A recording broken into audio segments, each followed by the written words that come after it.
सदर का इंतखाब किस रोज होगा?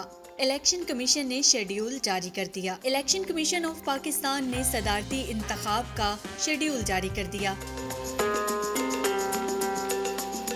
इलेक्शन कमीशन की जानिब से जारी शेड्यूल के मुताबिक मुल्क में सदारती इंतखाब 9 मार्च को होगा। 2 मार्च को कागजाते नामजदगी 12 बजे से पहले जमा कराई जा सकेंगी। इलेक्शन शेड्यूल के मुताबिक कागजाते नामजदगी की जांच पड़ताल 4 मार्च को रिटर्निंग ऑफिसर सुबह 10 बजे करेंगे।